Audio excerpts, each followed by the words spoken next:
IPL 17వ సీజన్లో బెంగళూరు ప్లేఆఫ్స్కి చేరింది. కీలకమైన పోరులో చెన్నైపై 27 పరుగుల తేడాతో విజయం సాధించింది. ఇరు జట్ల పాయింట్లు సమమైనప్పటికీ చెన్నై కంటే నెట్ రన్ రేట్ ఎక్కువగా ఉండడంతో బెంగళూరు నాకౌట్కి వెళ్ళిపోయింది. ఆర్సీబీ విజయాల్లో కీలక పాత్ర పోషిస్తున్న విరాట్ కోహ్లీ కొత్త రికార్డును సృష్టించాడు.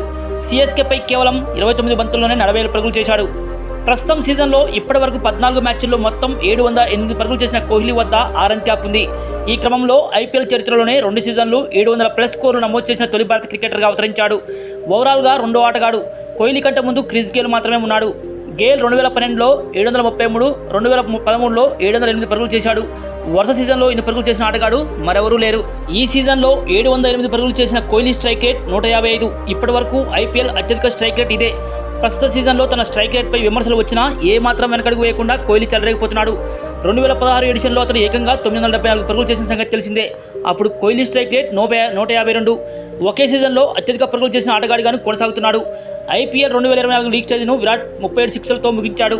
ఈ సీజన్లో అత్యధిక సిక్సర్లు బదిన బ్యాటర్ అతడే. ట్రావిస్ హెడ్ 36, రెండో స్థానంలో నిలిచాడు. కోహ్లీ 2016లో మొత్తం 35 సిక్స్లు కొట్టాడు. ఈసారి ఆ రికార్డును బద్దలు కొట్టే అవకాశం ఉంది. గతంలోనూ మే 18 నాడు జరిగిన మ్యాచ్లో విరాట్ కోహ్లీ రాణించిన సందర్భాలే ఎక్కువ. అప్పుడు 56, 27, 113, 100 పరుగులు చేశారు. ఈసారి కూడా 47 రన్స్ చేసిన సంగతి తెలిసిందే. 5 ఇన్నింగ్స్లో 343 పరుగులు చేశాడు.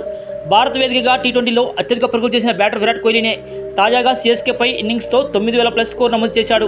అతని తర్వాత రోహిత్ 8000 పరుగుల మీద ఉన్నాడు. కోహ్లీ రికార్డులపై మీ కామెంట్ ఏంటో కామెంట్ సెక్షన్లో కామెంట్ చేయండి.